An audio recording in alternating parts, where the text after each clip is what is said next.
Hello friends, good morning. स्वागत है आप लोगों का एक बार फिर से वर्ल्ड ऑफ फिजिक्स के यूट्यूब चैनल पर।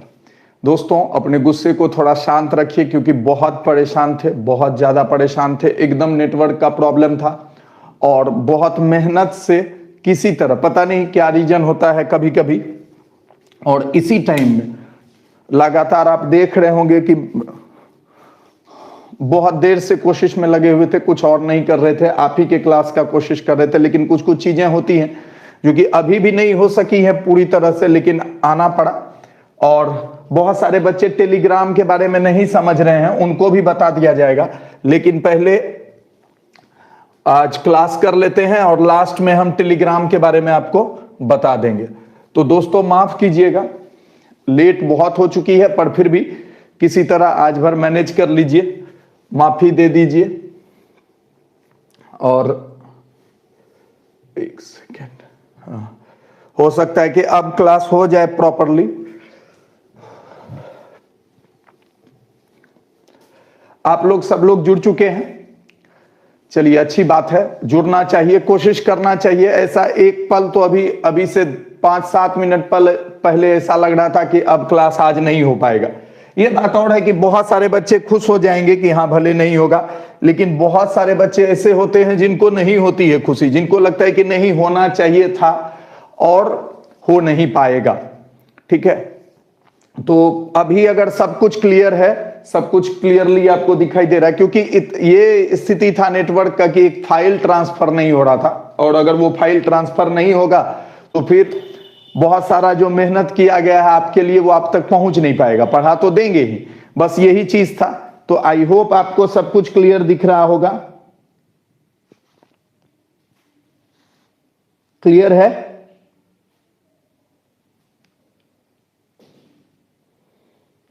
चलिए, आई थिंक क्लियर है। स्टार्ट करते हैं आज का क्लास। जैसा कि आपको पिछले ही क्लास में बताया गया था, कल क्लास नहीं हुआ था रेगुलर वाला, ठीक है, और आज फिर रेगुलर वाला क्लास हो रहा है। आज फिर लास्ट में एक बैच के बारे में बताया जाएगा। बहुत सारे बच्चे ऐसे हैं ना, वो सोच रहे हैं कि ऐप में एडमिशन हो जाएगा मेरा अगर किसी तरह, तो ऐप में सारा वीडियो मिल जाएगा और फिर तब हम बाद में पढ़ लेंगे। इस तरह के जितने भी बच्चे का सोच है, उनसे मेरा एकदम रिक्वेस्ट है कि आप गलत कर रहे हैं। आपको कोशिश करनी चाहिए। मतलब बहुत सारे बच्चे हैं ना कि नहीं, सब कुछ काम नहीं रहेगा तब हम क्लास करेंगे, जबकि होना उल्टा चाहिए था कि तब तक हम क्लास करेंगे। मेरा फर्स्ट प्रायोरिटी, आपका फर्स्ट प्रायोरिटी है क्लास करना, मेरा फर्स्ट प्रायोरिटी है क्लास लेना। ये बात मानते हैं ना? दोनों का फर्स्ट प्रायोरिटी क्या है? क्लास है। हमारा मेन कर्तव्य है पढ़ाना, आपका मेन कर्तव्य है पढ़ना। मतलब कल तक भी ऐसे बच्चे का फोन आ रहा है जिसने अभी तक क्लास नहीं देखा है एक बार भी यूट्यूब पर। अब आप समझिए, क्या वो मैनेज कर पाएंगे? ईमानदारी से बोलिए। बहुत सारे बच्चे ऐसे सोचते हैं कि नहीं, हम बाद में जल्दी जल्दी करके देख लेंगे। उस जल्दी जल्दी में वो बहुत सारे चीज छोड़ देते हैं और फिर उसे समझ में नहीं आता है। अगर ऐसा होता कि जल्दी जल्दीबाजी में ही पढ़ना होता, तो फिर इतने दिन ऑफलाइन क्लास क्यों करता है आदमी? क्लास में बैठना, इंतजार करना, पढ़ाई के बारे में सोचना, प्रिपरेशन होता है। ये ब्रेन प्रिपेयर होता है चीजों को एक्सेप्ट करने के लिए। आई बात समझ में? आप ऐसा नहीं कर सकते हैं कि रोटी बहुत सारा बेल के रख लिए और लास्ट में ये चढ़ाए तवा, रोटी रखते गए हटाते गए, रखते गए, एक भी रोटी पकेगा नहीं और आपको पचेगा भी नहीं। आई बात समझ में? पढ़ाई के केस में भी वही होता है कि तवा गर्म होना ही पड़ेगा, तवा गर्म होना ही पड़ेगा, उसको रोटी को उतने देर में उल्टाना ही पड़ेगा, तभी वो पकेगा, फूलेगा और हम खाएंगे। वो टाइम देना बहुत जरूरी है, वो टाइम देना बहुत जरूरी है। बहुत सारे बच्चे, मेरा जैसा कि अनुमान था और जैसा भविष्यवाणी था, एकदम परमानेंट वो उसी चीज को प्रूफ कर दिए कि यस, हम ऐसे ही हैं, हम नहीं बदलेंगे। प्लीज माफ कीजिएगा, पर जितने भी बच्चे सुन रहे हैं और बाद में भी सुनेंगे, आज से 5 दिन बाद, 10 दिन बाद भी, उनसे मेरा रिक्वेस्ट है, आप कहीं एक जगह पढ़ो, पर रेगुलर पढ़ो। हर टीचर को बदहाल करके छोड़ दिया है। हाँ, कुछ बच्चे के पास नेटवर्क नहीं हो सकता है, कुछ बच्चे के पास फोन नहीं हो सकता है, लेकिन जब एक दिन 1200 बच्चा दिखता है, तो अगर 1200 बच्चा दिखा है तो 1200 बच्चे के पास फोन और नेटवर्क था। आई बात समझ में? माफ कीजिएगा, और शाम में भी क्लास होगा, और कल भी क्लास होगा, पर कल फिर 11th वाला क्लास होगा। चलिए, इतना सारा बात आपको बोल दिए। लास्ट में बताया जाएगा किस बैच के लिए जुड़ना है, और अभी बहुत ही इंपॉर्टेंट सारा चीज है, उसको पढ़ते हैं। तो चलिए स्टार्ट करते हैं आज का class. Application of spherical mirror, जिसके बारे में कि हम आपको लास्ट क्लास में लिखने बोले थे कि आप अपने से लिखिएगा। एप्लीकेशन, मिरर का एप्लीकेशन क्या होता है। उसके बाद है स्फेरिकल एब्रेशन। स्फेरिकल एब्रेशन क्या होता है, ये बहुत सारे बच्चों को एटलीस्ट पता भी नहीं है, तो उन्हें बताया जाएगा। उसके बाद combination of mirrors. Combination of mirrors का मतलब क्या हुआ, दो या दो से अधिक मिरर का संयोजन। क्लियर है? चलिए तो स्टार्ट करते हैं। ये पहला बाद में कर लेंगे हम लोग। चलिए, एप्लीकेशन ऑफ कनकेव मिरर। अब गौर से देखिए, बहुत सारा चीज आप ऑलरेडी जानते हो, पिक्चर से सब कुछ क्लियर हो जाता है।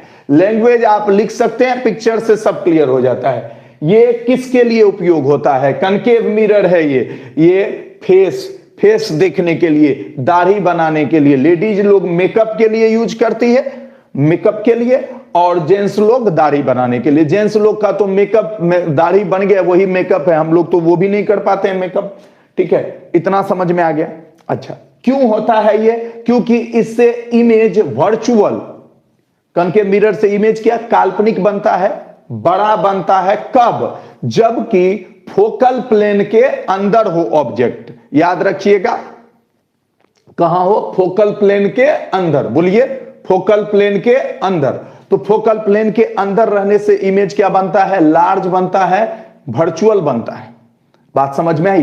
तो वर्चुअल जो काल्पनिक है ना, वही हमारा आंख देख पाता है। वास्तविक को देखने के लिए पर्दे की आवश्यकता होती है। एक बार फिर से बोलिए, कौन सा इमेज आंख को दिखता है, रियल या वर्चुअल? जल्दी जवाब दीजिए।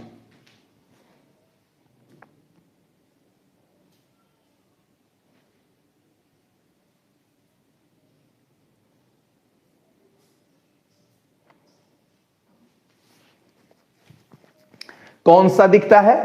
वर्चुअल दिखता है। इतना बात मानते हैं? कौन सा दिखता है? वर्चुअल दिखता है। यह बात एकदम आपको समझना चाहिए। और रियल जो होता है वो पर्दे पे दिखता है। तो अब जब हम आईना देखते हैं तो हमको तो दिखता है, हमको तो आंख पे दिखता है, बीच में तो पर्दा वर्दा कहीं लगाते नहीं है। इसका मतलब इमेज क्या बना है? वर्चुअल बना है।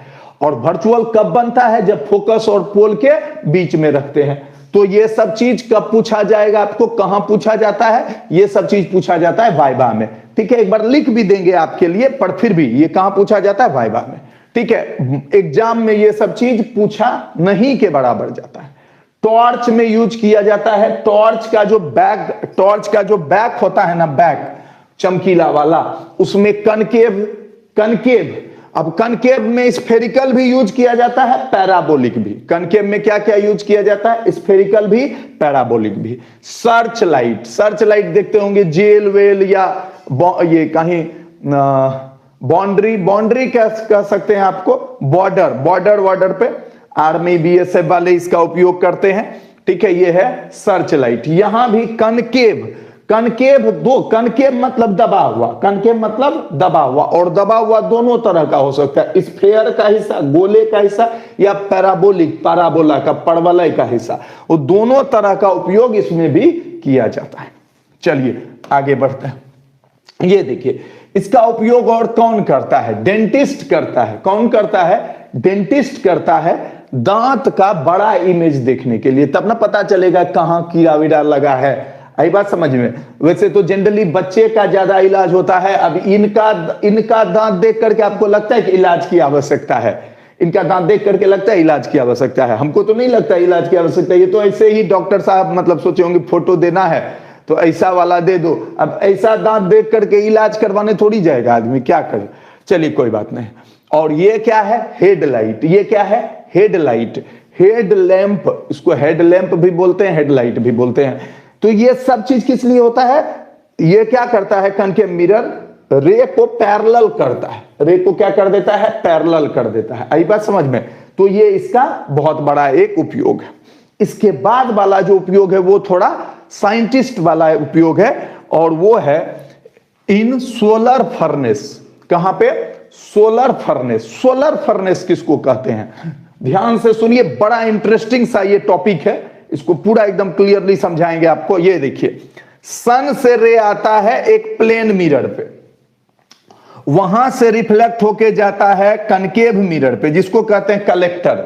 और कनकेव मिरर का आप जो प्रॉपर्टी है वो जानते होंगे, कनकेव मिरर का प्रॉपर्टी कि अगर इस पे पैरेलल रे आएगा, अगर इस पे पैरेलल रे आएगा तो वो सब, अगर बढ़िया मिरर हुआ, बढ़िया मिरर हुआ, तो वो सब टकरा के एक पॉइंट पे जाएगा। आई बात समझ में? जिसको क्या कहे थे? फोकस। अब आप सोचिए, अगर ये सब सनलाइट है एक जगह जमा हो गया तो इस जगह कितना ज्यादा हीट प्रोड्यूस होगा, ये समझ में आ रहा है? इस जगह हीट प्रोड्यूस होगा या नहीं होगा? सही सही बोलिए, क्या इस जगह हीट, क्योंकि पूरा का पूरा सनलाइट को समेट के एक पॉइंट पे कर दिया है, तो क्या यहां पे हीट प्रोड्यूस होगा या नहीं होगा? होगा। यहां पे बहुत ज्यादा हीट प्रोड्यूस होगा। लेंस वेल्स में तो बचपन में हम लोग कागज को जला लेते थे सन में, आप लोग भी किए होंगे, और जल नहीं जाता होगा तो कम से कम थोड़ा सा अगर आप अपना हाथ स्थिर रखें, हाथ स्थिर रखें तो कागज काला हो जाता था। याद आया? याद आया? अगर हाथ को स्थिर रखें, हाथ स्थिर रखना जरूरी है, क्योंकि हाथ स्थिर रखने से फोकस उसी पॉइंट पे होता है, और जब तक किसी चीज का फोकस एक पॉइंट पे ज्यादा देर, लंबे समय तक नहीं होता है, उसका कभी कोई असर देखने को नहीं मिलता है, वो चाहे जीवन हो या सूर्य का प्रकाश का किरण हो। तो यहां पे क्या प्रोड्यूस होता है? हीट। और ये हीट इतना प्रोड्यूस होता है ना कि ये किसी चीज को पिघला दे, इसीलिए इसका नाम पड़ा फर्नेस, भट्ठी। आई बात समझ में? तो आइए यहां, तो देखिए इधर सन से रे आया। अब ये क्या है? ये एक ऐसा मिरर है जो ऐसे ऐसे घूम सकता है, तो इसको ऐसे ऐसे एडजस्ट करके यहां पे फेंका, और यहां पे फेंका, वो कलेक्ट हुआ यहां पे, ठीक है? तो इसको कहते हैं कलेक्टर, क्योंकि ये रे को क्या किया? कलेक्ट किया। तो this is called solar furnace, जिसका आपका प्रैक्टिकल एग्जाम्पल है यहां पे। बात समझ रहे? ये मिरर है, बहुत बड़ा सा मिरर रहता है, सन का रे आता है और फिर पीछे में लगा रहता है कनकेव, वहां पे जाता है और सामने वाले जो भी चीज रखा रहता है उसको गला देता है, पिघला देता है। That is called solar furnace, सौर भट्टी। आई बात समझ में? तो सौर भट्टी में बहुत बड़े से कनकेव मिरर का उपयोग किया जाता है। किसका? बहुत बड़े सा। आई बात समझ में? इतना क्लियर है सबको? ठीक है। अब यही सारा बात अगर लिखने का होगा तो लिख भी देंगे कि concave mirrors are used in torch, search light and head lamp of vehicle to get parallel beam of light. कहां कहां? टॉर्च, सर्च लाइट और हेड लैंप में। किस लिए? Parallel beam. क्योंकि देखिए, अच्छा देखिए, ये देखिए यहां क्या है, इसके पास दो व्यवस्था है, गौर से देखिए। ये पैरेलल को एक जगह समेट भी देता है, और अब देखिए यहां लाइट जलेगा इसके फोकस पे, तो ऐसे जाएगा और ये क्या हो जाएगा? पैरेलल हो जाएगा। हाँ या ना?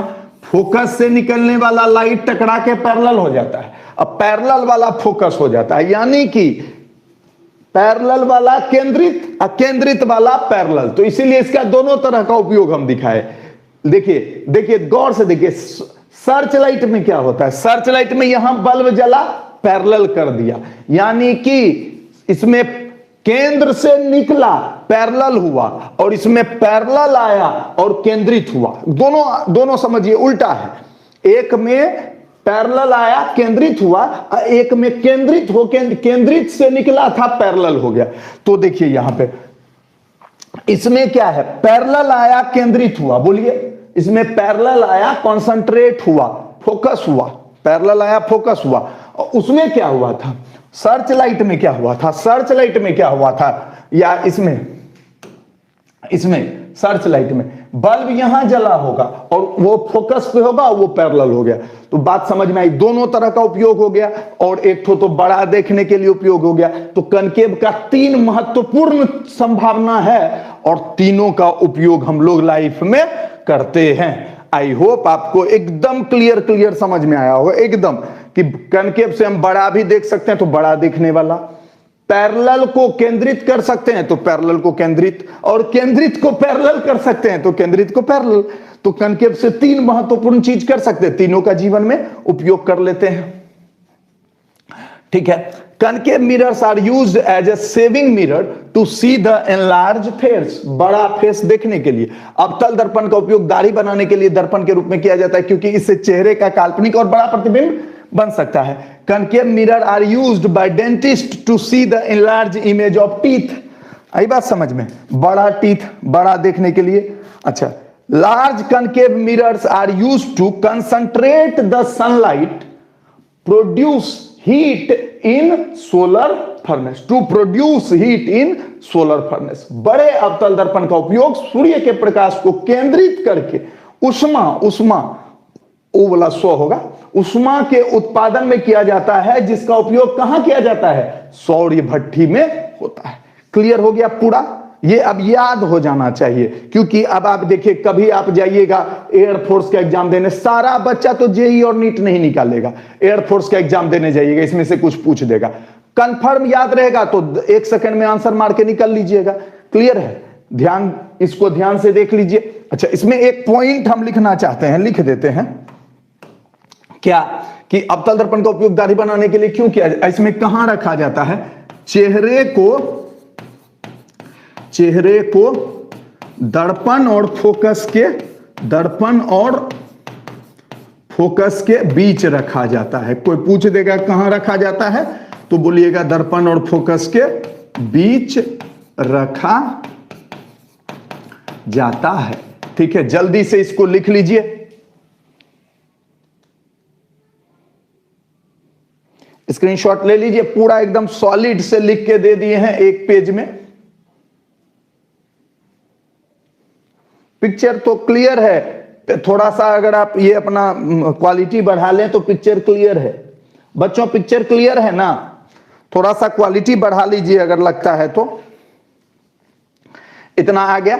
सबको समझ में आ गया? देखिए, एकदम पूरे बात को अगर एक बार गौर से देखिएगा तो आपको लगेगा कि एकदम बढ़िया ढंग से इसको पकड़ा जा सकता है कि कॉन्सेंट्रेटेड को पैरेलल कर सकते हैं, पैरेलल को कॉन्सेंट्रेट कर सकते हैं, छोटा को बड़ा देख सकते हैं। यही है महत्वपूर्ण 3 चीज। ठीक है, आइए इधर। अब है एप्लीकेशन ऑफ कन्वेक्स मिरर। क्या है? Application of convex mirror. ये क्या करता है? वो कॉन्सेंट्रेट करता था वो पैरेलल को कॉन्सेंट्रेट करता था, ये फैला देता है। ये क्या करता है? फैला देता है। आई बात समझ में? उसमें बड़ा इमेज बनता था, इसमें छोटा इमेज बनता है। हमेशा काल्पनिक बनता है तो छोटा बनता है। तो अब किसी चीज को, अब इसमें कॉन्सेंट्रेटर के रूप में तो इसका उपयोग किया नहीं जा सकता है, इसको तो फैलाने वाले के रूप में। और छोटा दिखता है तब तो दांत वाला डॉक्टर सब तो नहीं करेगा, तब तो पता चलेगा कि और छोटा। तो बहुत बड़ा सा मैदान है, पूरे मैदान को देखना है, पूरे ग्राउंड को देखना है, तब इसका उपयोग कर सकते हैं। लेकिन दिखेगा आदमी पिद्दी जैसा, बड़ा नहीं दिखेगा, लेकिन बड़े क्षेत्र में दिखेगा। बड़े क्षेत्र को एक साथ देख सकते हैं, उसमें छोटे को बड़ा देख सकते हैं, इसमें एक साथ बड़े क्षेत्र को देख सकते हैं। तो अब यहां देखिए, इसका उपयोग जनरली साइड मिरर के रूप में किया जाता है, गाड़ी के साइड मिरर के रूप में भी किया जाता है, और रियर व्यू के रूप में भी किया जाता है। देखते होंगे ड्राइवर सबके सामने एक ऊपर पे ऐसे लगा रहता है और उससे वो पीछे की ओर देखता है। सिनेमा उनेमा में देखते होंगे कि ऑटो वाला ऐसे चला रहा है, ऑटो वाला बदमाश है एकदम, दाढ़ी वाला एकदम, साउथ मूवी, और पीछे बेचारी एक लड़की बैठी, अब ये आईने से उस लड़की पे एकदम नजर गड़ाए हुए है, लड़की ऐसे देखती है, फिर बेचारी शर्माती है। इस तरह का सीन देखे होंगे ना। तो वो जो रियर व्यू है ना, वो रियर व्यू मिरर वो कनकेव ही है। आई बात समझ में? बाप रे बाप, इतना लंबा कहानी कनकेव, अरे ऐसे ही मजाक वाला कहानी था। ठीक है, अच्छा ये कहां है? ये गोदाम वगैरह में आपको दिखेगा। गोदाम वगैरह में क्या करता है कि पहले के जमाने में, अच्छा सोचिए, हर जगह सीसीटीवी कैमरा पहले होता नहीं था, तो पहले के जमाने में क्या करता था कि गोदाम में जहां मालिक बैठा रहता था ना, वहां पे एक बड़ा सा ये लगा देता था, इससे पूरा गोदाम दिखते रहता था। तो अगर कोई भी थोड़ा भी गलत बात कर रहा है, बदमाशी कर रहा है, या बैठा हुआ है, या काम नहीं कर रहा है, तो मालिक फटाक से उसको यहां से देख लेता था। तो इसका क्या होता है? फील्ड व्यू बहुत ज्यादा होता है, यानी ये बहुत दूर तक के चीजों को देख सकता है। आई बात समझ में? तो ये सबसे बड़ा फायदा है किसका? कन्वेक्स का। तो ये दोनों पिक्चर से देख के क्लियर हो गया होगा, आपको कहानी पूरा क्लियर हो गया होगा। आइए आगे बढ़ते हैं। तो convex mirrors are used as side mirrors of vehicle. उत्तल दर्पण का उपयोग गाड़ी के साइड मिरर के रूप में किया जाता है। किसके रूप में किया जाता है? साइड मिरर के रूप में। उत्तल दर्पण का उपयोग गाड़ी के पीछे देखने वाले रियर व्यू मिरर के रूप में भी किया जाता है। एक ही जैसा लगभग बात हुआ। Convex mirror are used as a safety mirrors in shop और गोडाउन्स। उत्तल दर्पण का उपयोग दुकान तथा गोदाम में सुरक्षा दर्पण के रूप में भी किया जाता है, अभी दिखाए थे। और convex mirror has largest field view. Largest field view का मतलब क्या हुआ, अब आपको समझाते हैं थोड़ा सा।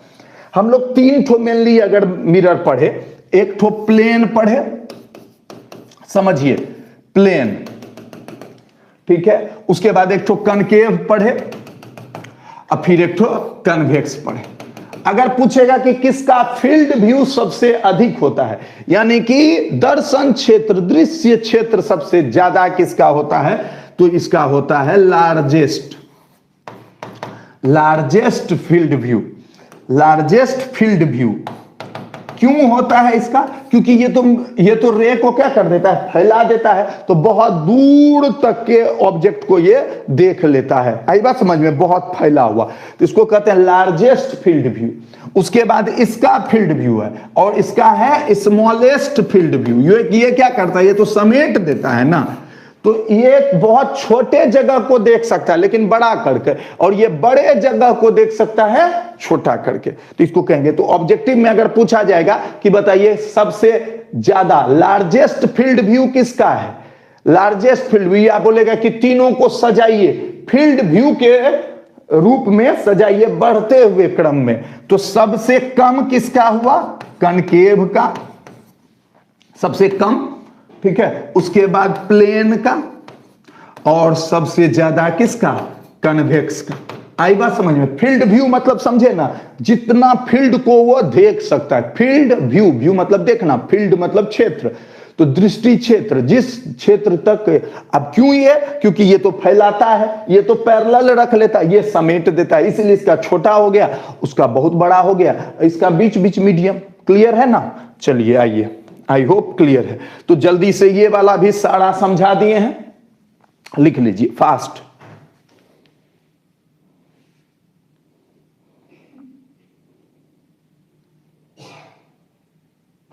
यस, क्रिकेट मैच में भी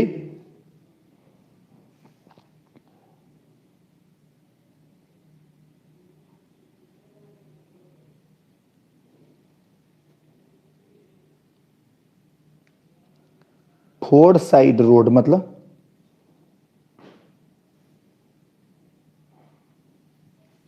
क्लियर है? पिक्चर क्लियर आ रहा है ना? पिक्चर क्लियर आ रहा है या नहीं आ रहा है? बहुत सारा, बहुत, देखिए आपको तो हम बोले ही थे कि आप खुद से भी देखना, बहुत जगह इसका उपयोग होता है, पर जो मेन चीज है वो हम आपको बता रहे हैं। ऐसा तो दर्पण का बहुत उपयोग है, बहुत ज्यादा। इस दर्पण का, कनकेव मिरर का उपयोग आपको सूक्ष्मदर्शी कहते हैं, दूरबीन में भी किया जाता है, टेलीस्कोप में भी। तो कहां टेलीस्कोप वाला बताए, इसलिए नहीं बताया कि टेलीस्कोप तो आप पढ़े ही नहीं है, बोल के क्या होगा। आई बात समझ में? तो इस पे नहीं जाइएगा, जितना समझा रहे हैं वो बहुत है। हाँ, अपने से अगर कर सकते हैं तो कीजिए। क्लियर है? आगे बढ़ते हैं। नाउ अब ये हो, अब आते हैं किस पे, कॉम्बिनेशन ऑफ स्फेरिकल मिरर पे। ध्यान से सुनिए, सिर्फ कॉन्सेप्ट आपको समझा रहे हैं प्लीज। ये सारे बच्चों के लिए बहुत उपयोगी है, बोर्ड और जेई नीट वाले दोनों के लिए ये बहुत उपयोगी है। कॉम्बिनेशन ऑफ स्फेरिकल मिरर्स, या आप कह सकते हैं प्लेन एंड स्फेरिकल, दोनों प्लेन एंड स्फेरिकल। अभी तुरंत जो हम आपको सोलर फर्नेस वाला दिखाए वो क्या था, कॉम्बिनेशन ऑफ मिरर था। यानी कॉम्बिनेशन ऑफ मिरर किसको कहते हैं कि एक साथ दो मिरर का उपयोग, तो जैसे अभी तुरंत आप देखे होंगे, ये देखिए इस तरह से देखे थे कि सन का लाइट आता है और रिफ्लेक्ट होकर के यहां पे जाता है। आई बात समझ में? इस तरह से देखे होंगे अभी तुरंत। क्लियर है? तो ये क्या है, ये है प्लेन मिरर। ये क्या है, प्लेन मिरर। और ये क्या है, कनकेव मिरर। आई बात समझ में? तो कोई पूछेगा what is combination of mirrors, तो आप बोलिएगा कि व्हेन वी यूज टू और मोर मिरर्स टुगेदर, जब हम दो या दो से अधिक मिरर को एक साथ उपयोग करते हैं उसी को कहते हैं क्या, कॉम्बिनेशन ऑफ मिरर। क्लियर है? व्हेन वी यूज टू और more mirrors together then it is called combination of mirror. आई बात समझ में? अब इसका कॉन्सेप्ट क्या है, ध्यान से सुनिए, इसका कॉन्सेप्ट क्या है। इसका कॉन्सेप्ट है कि पहला मिरर का जो इमेज होगा वो दूसरे मिरर के लिए ऑब्जेक्ट का काम करेगा। सुनिएगा क्या बोले, ये समझने की कोशिश कीजिएगा, ध्यान से सुनिए, बड़ा मजेदार है, समझाते हैं। ये देखिए, ये सोचिए एक मिरर है, आइए ध्यान दीजिए इधर। अब मान लिया जाए कि ये है एफ और ये है सी, और यहां कोई ऑब्जेक्ट रखा हुआ है, जाएगा ऐसे, टकराएगा ऐसे, फिर जाएगा ऐसे, फिर टकराएगा ऐसे, यहां बनने वाला था। अब अगर कोई आदमी बीच में यहां पे लगा दिया एक मिरर, आई बात समझ में, प्लेन मिरर, तो यही इमेज यहां ना बन के कहां बन जाएगा पता है, यहां। आई बात समझ में, आई डैश। अब इसको समझिए, यह हुआ फर्स्ट ऑब्जेक्ट, एकदम ध्यान से समझिएगा, सब कुछ बहुत बढ़िया से। यह हुआ आपका मेन ऑब्जेक्ट, ये चला इस मिरर में, इससे रे टकराया, और ये जो इमेज बनने वाला था इसको कहिए I1। लेकिन ये इमेज तो तब ना बनता जब यहां से रे टकरा के यहां आता, रास्ते में दे दिए एक प्लेन मिरर, तो बोलिए क्या ये प्लेन मिरर इस रेज को यहां तक आने देगा? आप सोच के बताइए तो, क्या ये रेज को प्लेन मिरर वहां तक जाने देगा? क्या वो छेद करके चला जाएगा? ऐसा संभव है क्या? नहीं है। तो अब क्या होगा? तो बनने का मन तो ये था, ये बनने का मन था, किसके द्वारा? उसके द्वारा। आई बात समझ में? लेकिन वो अब बन पाया नहीं। आई बात समझ में? तो यही जो है इसके लिए किसका काम कर गया? अब इस मिरर के लिए ये बन गया ऑब्जेक्ट। अब देखिए, उसके लिए ये क्या है? इमेज, और इसके लिए ये क्या है? ऑब्जेक्ट। क्योंकि ये मिरर बेचारा किसका इमेज बनाएगा? इसी का इमेज बनाएगा। ये मिरर बेचारा वही बनने वाला। तो यहां बच्चा कंफ्यूज हो जाता है, सर बना नहीं तो कैसे बनाया? अरे लाइट में यही बात है, वो बनने जा तो रहा था, वहां पे कॉन्सेंट्रेट होने वाला तो था, तब ना वहां ना होकर के कहां हो गया? यहां। तो this is the final image. तो ये हुआ पहला ऑब्जेक्ट, ये हुआ उसका इमेज, और ये उसका इमेज। तो अब इसको कहेंगे, अब इमेज का इमेज तो बोलेंगे नहीं, तो इसको कहेंगे इसका ऑब्जेक्ट। इसका क्या कहेंगे? ऑब्जेक्ट। तो इसका मतलब क्या हुआ? कॉम्बिनेशन ऑफ स्फेरिकल मिरर या प्लेन मिरर। इसका मतलब क्या हुआ कि एक से जो इमेज बनने वाला है उसका दूसरे से इमेज बनेगा। ठीक है? तो इस तरह से एक ऑब्जेक्ट, फिर इमेज, इस तरह से कई बनाया जा सकता है। तो हर बार जो बनने वाला होगा, जो बना नहीं, यहां ध्यान रखिएगा, जो बनने वाला है उसको इसका हम ऑब्जेक्ट कहेंगे पहले का।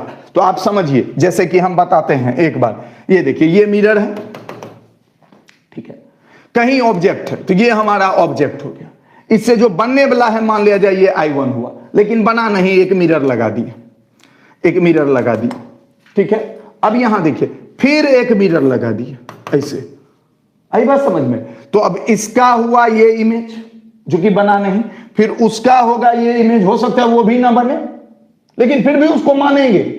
आई बात समझ में? फिर ये इस तरह से करते करते 1 2 3 ऐसा कई कर सकते हैं, लेकिन हमारा जो औकात है, हम लोग 2 ठोकर लें बहुत खुश हो जाते हैं।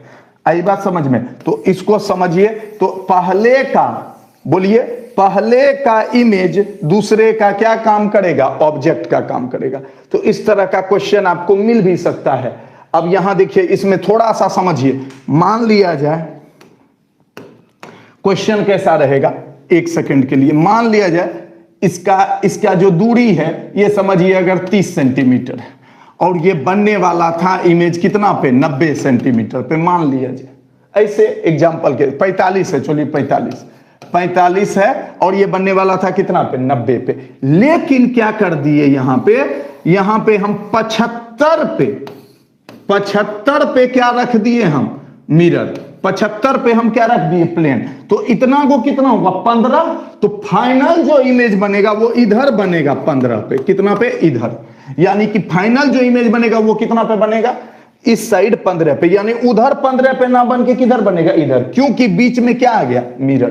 तो this is called combination of mirror.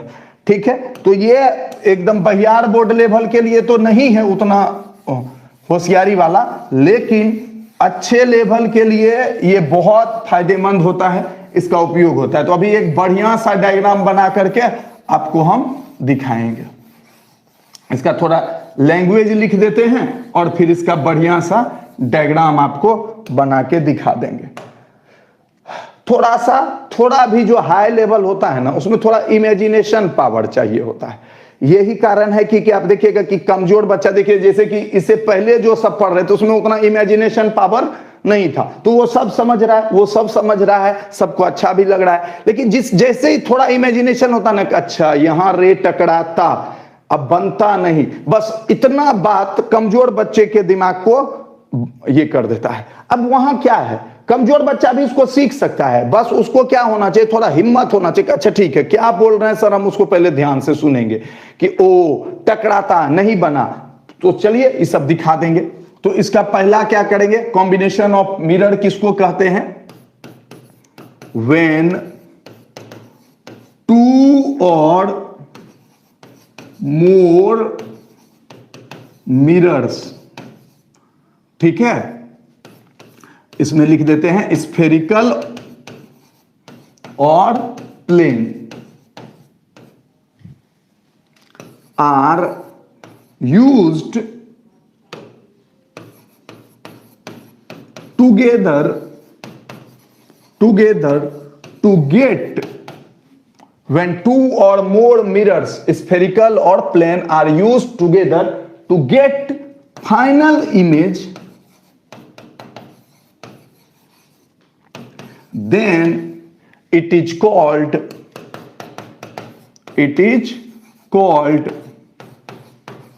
combination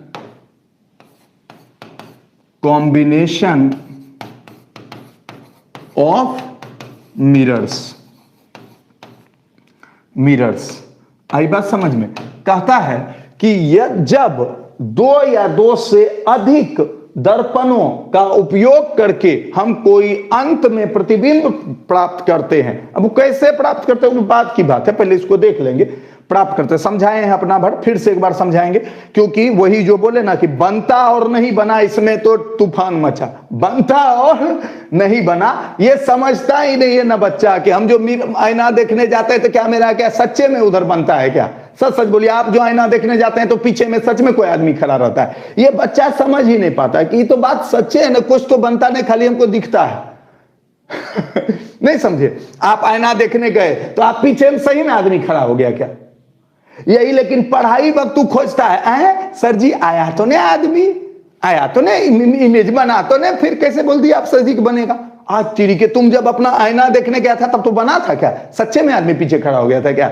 ना ना, उस समय तो नहीं हुआ था, तब फिर अभी क्या है तुम बेचैन है? बात समझ में आई? तो यही बात है, ये आप समझिएगा। और अच्छा बच्चा समझ चुका होगा कि यस ये तो सच्ची है, सब तो वर्चुअल ही है, हमको दिखता, हमको खाली अपना मुंह दिखता है, थोड़े पीछे ना आप आईना के सामने खड़े हो जाते हैं, आईना के सामने आप खड़े हो जाते हैं तो आपको दिखता है यहाँ पर, क्या सच्चे में यहाँ कोई होता है क्या? भूत वूत होता है? नहीं होता है ना। तो फिर वो तो वर्चुअल ही, वो आपको खाली देखने के काम आता है। बस यही चीज यहां भी दिमाग लगाना। ठीक है, ये हो गया। तो जब अब दो या दो से अधिक दर्पणों का उपयोग करके, दो या दो से अधिक दर्पणों का उपयोग करके हम अंतिम प्रतिबिंब प्राप्त करते हैं, तो इसे दर्पणों का संयोजन कहते हैं। दर्पणों का संयोजन कहते हैं। इस पे एक क्वेश्चन भी देंगे अभी आप लोगों को, ठीक है। अब इसका जो मेन पॉइंट है वो लिख देते हैं। Image of first mirror acts as object of second। यही मेन पॉइंट है कि प्रथम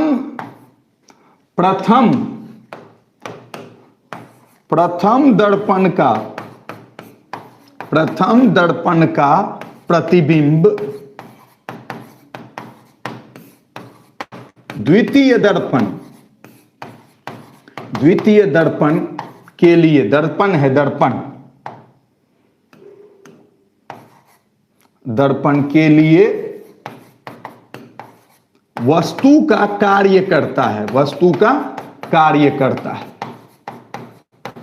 करता है। जल्दी इसको लिखिए, फिर हम आगे बढ़ेंगे।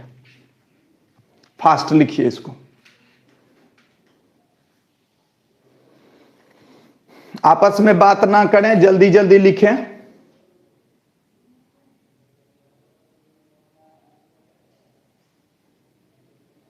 देखिए बच्चा लिख लिख के बोल रहा है।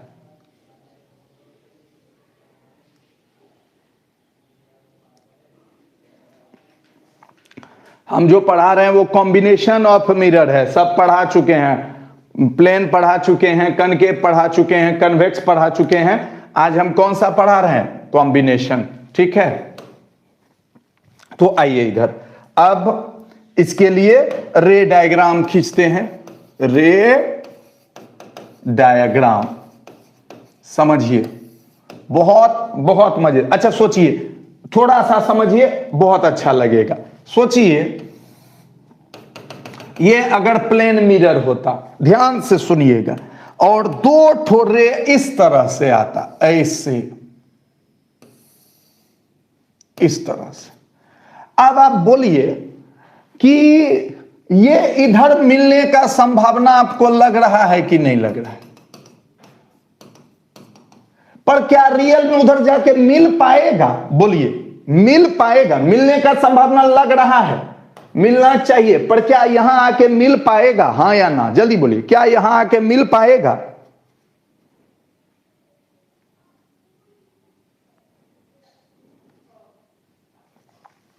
ये मिल तो यहां जाके नहीं पाएगा, मानते हैं कि नहीं मानते? अच्छा, मिल जाता अगर, तो वहां पे कुछ इमेज बन सकता था, कुछ पॉइंट टकराता, तो कहता है कि दो रे आके टकराए कहीं, तो हम उसको इमेज नाम देते हैं बिंदु को, ठीक है। तो बन तो नहीं पाएगा अब वहां, लेकिन बनने का मन था कि नहीं? अच्छा सोचिए, अब बोलिए आप ही खुद से कि अब जो ये रे है, ये क्या ऐसे रह जाएगा कि पलटेगा भी, रिफ्लेक्ट करेगा कि नहीं करेगा? आपका दिल बोलता है कि नहीं बोलता है? तो चलिए, तो इसको रिफ्लेक्ट कराते हैं अगर, तो इस जगह जाकर के ये असल में टकराएगा, हाँ या ना? सच सच बोलिए। तो बोलिए, आप जानते हैं यही चीज जिस दिन बच्चा समझ लेगा ना, this is object and this is image, ये चीज पकड़ना है कि ये बनने वाला था, अब इसी का ना उसी का इमेज बना दिया। ये बात समझ में आई? ये प्लेन मिरर क्या किया, वहां नहीं पहुंचने दिया, और उससे पहले ही, जैसे कि आप दर्पण में जाते हैं चेहरा देखने, आई बात समझ में? तो आपका जो रे जो निकला है ना आपके मुंह से टकरा करके, वो पीछे नहीं जा पाया, आई बात समझ में? वही वाला बात है। तो वहां क्या है, वहां वर्चुअल बन रहा है, यहां रियल बन रहा है। तो this is called virtual object और this is called real image, आई बात समझ में? तो प्लेन मिरर से कहीं कहीं एकदम कोई लोग लिख देते हैं कि प्लेन मिरर से वर्चुअल ऑब्जेक्ट बनता है, ये गलत बात है। प्लेन मिरर से रियल ऑब्जेक्ट का वर्चुअल इमेज बनता है, और यहां वर्चुअल ऑब्जेक्ट है। ये क्या है? Virtual object. इसका कॉन्सेप्ट हम पहले भी सिखा चुके हैं, और ये है आपका क्या? Real image. आई होप तो देखिए जहां बनने वाला था उसको हम मान लेते हैं वर्चुअल ऑब्जेक्ट। बोलिए, जहां बनने वाला था उसको हम मान लेते हैं वर्चुअल ऑब्जेक्ट, और जहां बना उसको मान लेते हैं इमेज। क्लियर है? यही कॉन्सेप्ट लगाने वाले हैं अभी। बहुत बढ़िया सा ये कॉन्सेप्ट है, बहुत कम बच्चे जान पाते हैं, कम से कम 10th 12th में तो नहीं ही जान पाते हैं। और अगर कोई टीचर लिखा दिया कि भाई वर्चुअल का मतलब प्लेन मिरर हमेशा वर्चुअल बनाता है, तब तो गड़बड़ ही है, तब तो गया काम से। तो अब देखिए रे डायग्राम आप समझिए, ये देखिए ये है मिरर। इस पे क्वेश्चन भी अभी देंगे, जितने भी बच्चे जुड़े हुए हैं वो जरूर उसको बनाइएगा। सीधा है ना? चलिए ठीक है, लगता है काम चलाओ सीधा ही है। ठीक है, अब यहां ले लीजिए पोल, ये ले लीजिए एफ, ये ले लीजिए सी। ठीक है, क्लियर है? अब यहां ले लीजिए एक ऑब्जेक्ट, यहां क्या ले लीजिए? एक ऑब्जेक्ट।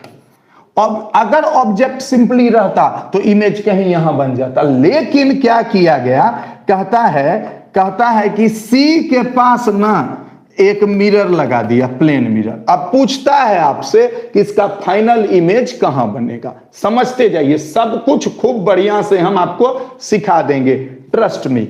ये देखिए, अब ये तो हमारे पास जो दर्पण था, आपको तो पता ही है कि मेरे पास 60 सेंटीमीटर रेडियस वाला दर्पण है, मिरर है। ठीक है, तो ये 30 हुआ, ये सोचिए 45 हुआ, इसको बीचों बीच अगर हम कर दें, ठीक है, इसलिए कर दे रहे हैं कि आप समझ लीजिए, मेन बात तो समझना है। ये HCB में क्वेश्चन है, HC वर्मा में इस पे क्वेश्चन है। ठीक है, और भी कॉम्पिटिटिव बुक्स में होते हैं, बहियार बोर्ड लेवल के बुक्स में नहीं होते हैं। ठीक है, लेकिन अगर आप समझ रहे हैं, आप बहियार बोर्ड लेवल के भी बच्चे हैं, पर अगर आप समझ रहे हैं तो आप समझ लीजिए, क्योंकि बहुत सारे बच्चे हमको लगातार मैसेज कर रहे हैं कि सर एयरफोर्स नेवी, जो पिछले साल वाले कमजोर बच्चों का ग्रुप है, वो सब बहुत लोग मैसेज कर रहे हैं कि सर, एक सेकंड सुन लीजिएगा, एयरफोर्स नेवी का क्लास दीजिए। अब हम दे रहे हैं इधर जेईई मेन एडवांस का, एयरफोर्स नेवी को हम उतना कभी महत्व दिए नहीं अपने लाइफ में, लेकिन हमने गौर किया कि उसमें पूरा 11th 12th का सिलेबस है। अभी क्या स्थिति है ना कि एयरफोर्स का भी एक्स ग्रुप निकाल नहीं पा रहा है, बच्चा नहीं निकाल पा रहा है एक्स ग्रुप भी।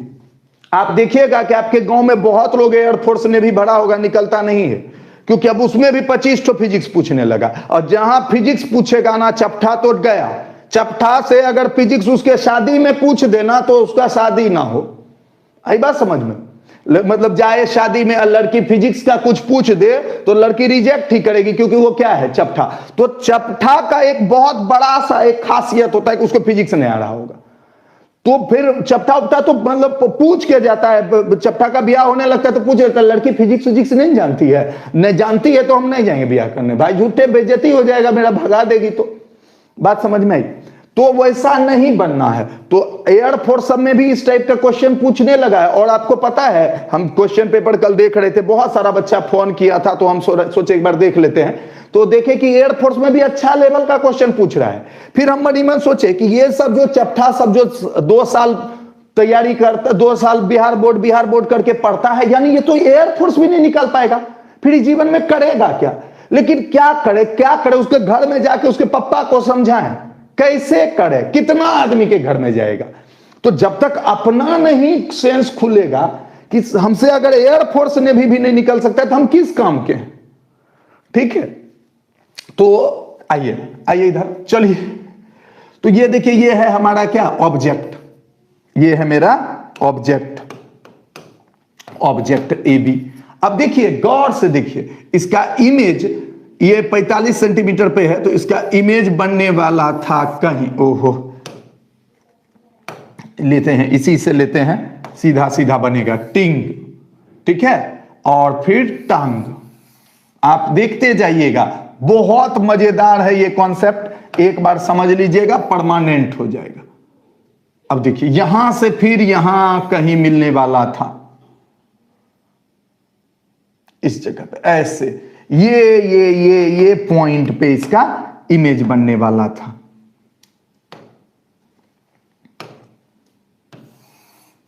ओहो सॉरी, ये माफ कीजिएगा, थोड़ा सा कभी कभी बोर्ड धोखा देता है, तो धोखा देना तो इंसान का फितरत है।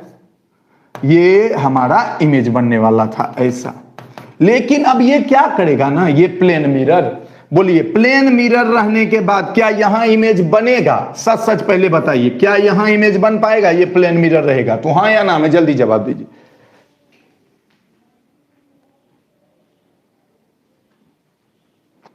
जल्दी बताइए।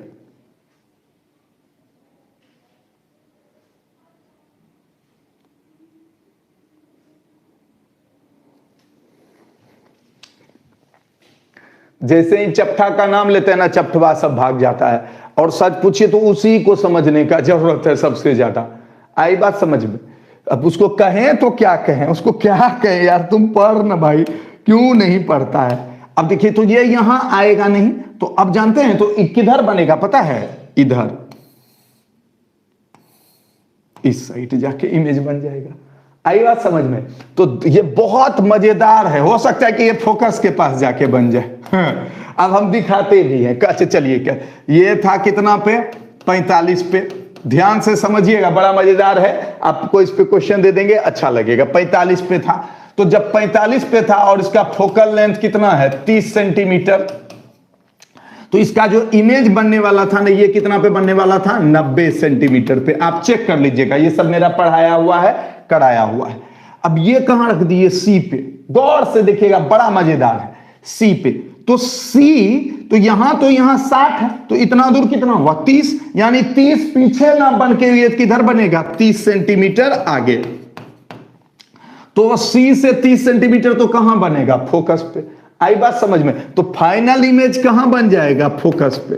बात समझ में आई? और रियल बनेगा, रियल बनेगा, उल्टा बनेगा, पर कहां बन जाएगा? फोकस पे। यानी बनने वाला था वहां, बनने वाला था यहां, इसको हम थोड़ा सा ये देखिए, बनने वाला था यहां, लेकिन बना कहां? यहां। ये बात बड़ा मजेदार है, इसको जरूर स्क्रीनशॉट ले लीजिए, और इस पे हम जब क्वेश्चन देंगे तो आप जरूर क्वेश्चन बनाइएगा, और आपसे बनेगा, मन से बनेगा, ऐसे देख देख करके। अच्छा यहां बनने वाला था, मिरर आ गया, तो मिरर से जितना पीछे जाता उतना ही आगे बनेगा। प्लेन मिरर में क्या है? कुछ नहीं है, जितना आगे ऑब्जेक्ट है तो उतना ही पीछे इमेज बनेगा, और जितना पीछे ऑब्जेक्ट बनने वाला था उतना ही आगे इमेज बनेगा। दिस इज ये हम कह सकते हैं कि ये ऑब्जेक्ट ऑफ प्लेन मिरर है। ये क्या है? ऑब्जेक्ट ऑफ प्लेन मिरर, ठीक है। और ये है इमेज ऑफ प्लेन मिरर।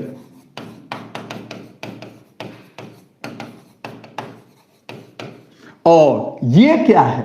ये बोल सकते हैं कि ये था इमेज ऑफ कनकेव मिरर। देखिए कितना मजेदार है।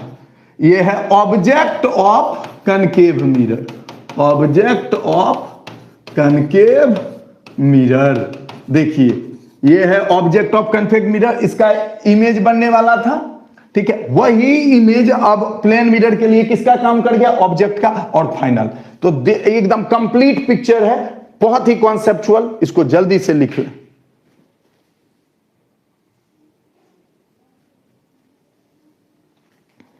जल्दी से इसको लिख लें।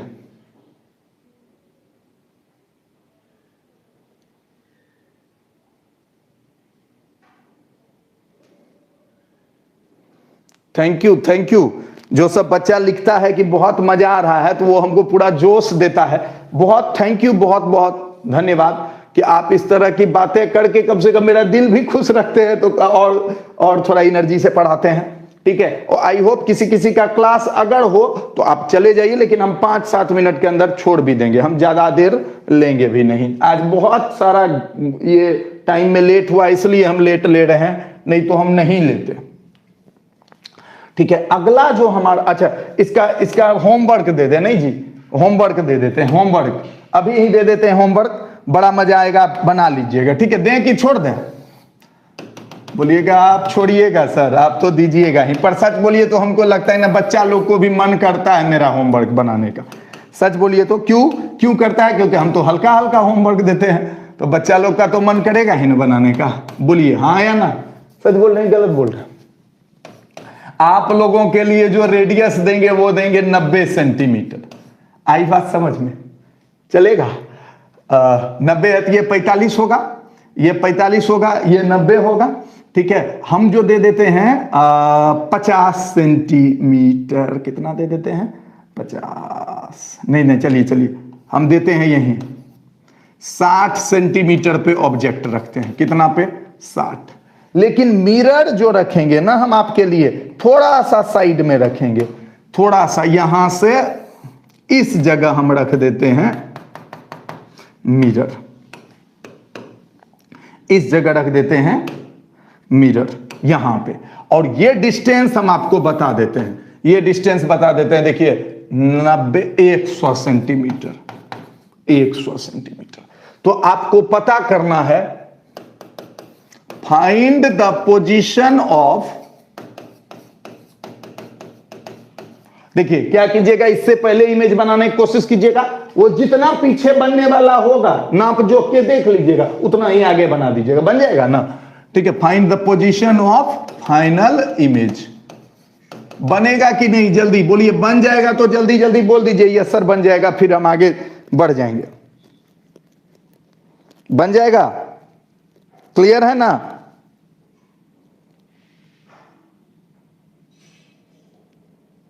अरे एक बच्चा तो क्वेश्चन आंसर भी लिखता है चैट में, बहुत अच्छा बच्चा है।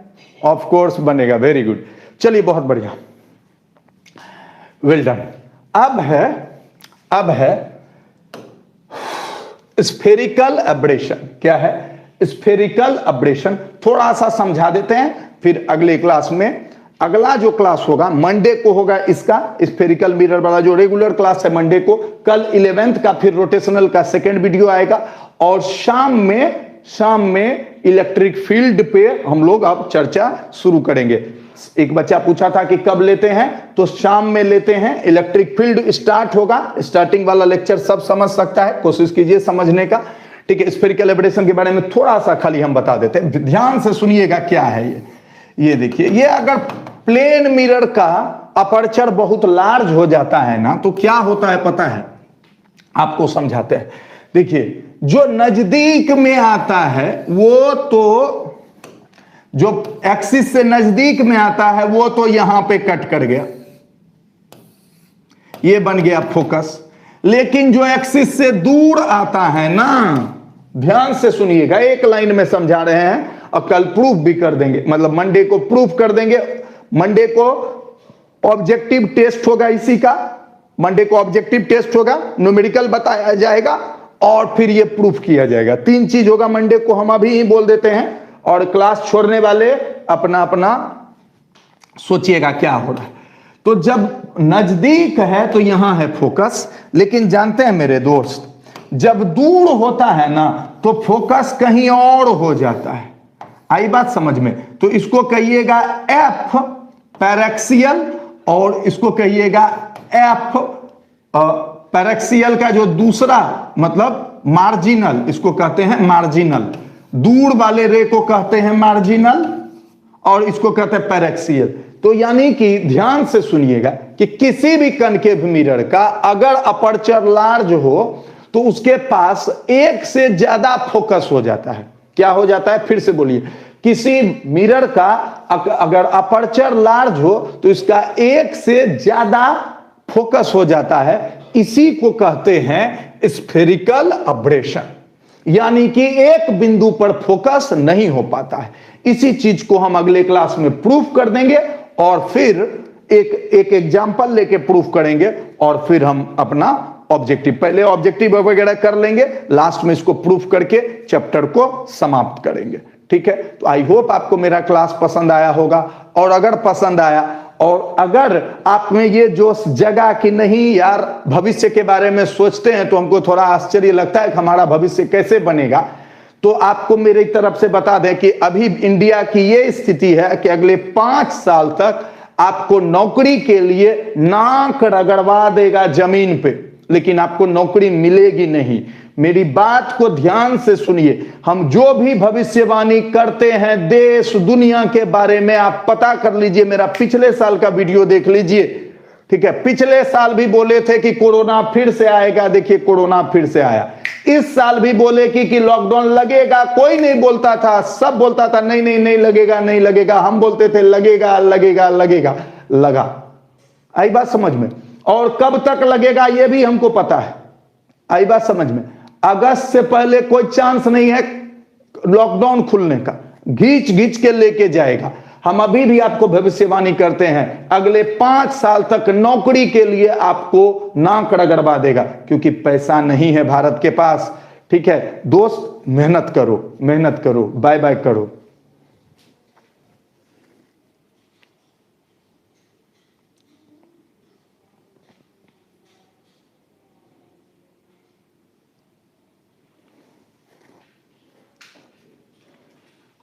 भाई जो बोल लो, अब कोई कोई मजाक उड़ा रहा है भगवान बोल के, हमको भगवान तो है नहीं, ठीक है ना।